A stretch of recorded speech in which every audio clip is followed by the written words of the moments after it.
Let's talk about Lego. That's not something that you thought we'd be talking about on this channel.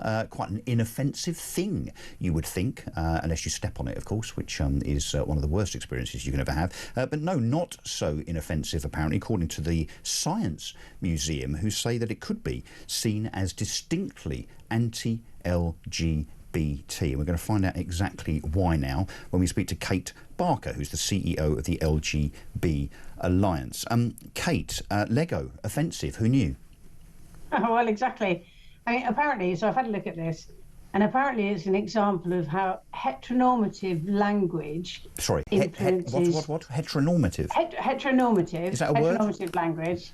There's going to be a lot of words like this.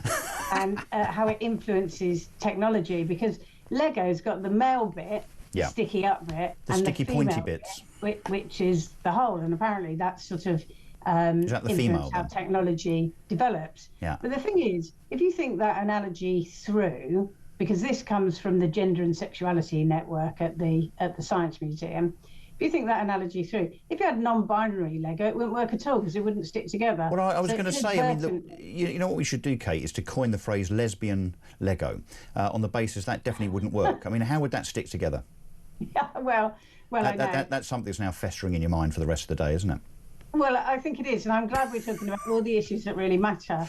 But well, I just want to take a break from the hapless economy that we're faced with. So the Lego story, Ted here, our producer in charge, said, let's do that just so that we don't all end up being completely depressed for the rest of the day. Well, I tell you what, though, it does point to something a little bit more serious, which is the fact that the Science Museum has got a Gender and Sexuality Network, and it's a committee of... But Kate, it's a committee of people, apparently, to make LGBTQ plus people feel more included.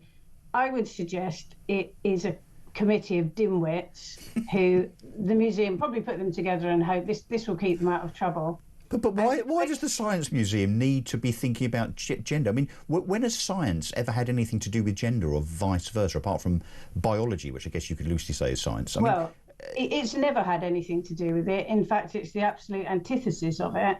And museums and galleries have documented homosexuality really well and extensively, because homosexuality is real and has existed forever. But gender identity is a new thing, and it's really wrong to create this false narrative, to be essentially revisionist about any history in science and technology and pretend that it's influenced the way that technology has developed. And it wouldn't really matter if it weren't for the fact that the biggest audience for places like the Science Museum is parties of school kids who are being fed this nonsense, and it's just wrong to feed them this false narrative, however silly it is. Do you think, and it is silly, do you think overtly woke parents now are going to kind of cross Lego off their modern progressive kids' Christmas lists? Well, I think so. I mean, it could be it's so offensive if it's heteronormative, obviously. But hang on, sorry. What else do we think then in the same vein might be offensive? I mean, plugs? I mean, as in the plug that goes into your wall. I mean, presumably they're anti-LGBT. I think they sound transphobic, and I think you ought to be careful. Well, I'm throwing around this glibly because, of course, this is a serious subject, Kate, isn't it?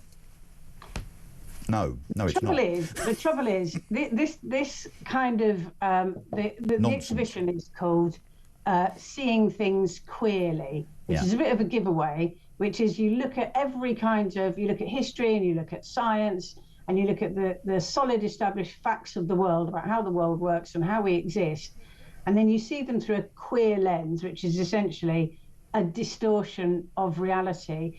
And when you present it somewhere like the Science Museum, parents think, I'm going to take my kids along there and everything I see, there's going to be scientific and it's going to be fact. So it's quite pernicious to be able to include, through a queer lens. Most of it is just daft. I've looked through the things that are in the trail. They're ridiculous. There are things like 2 stuffed chickens, and a thing about violet cough syrup that they've sort of tenuously pulled together as all being something to do with queer. What, and these things in some way are offensive, Kate, are they? No, they're well, it depends. It depends how mad you are, whether you think they're offensive or not, I suppose, yeah.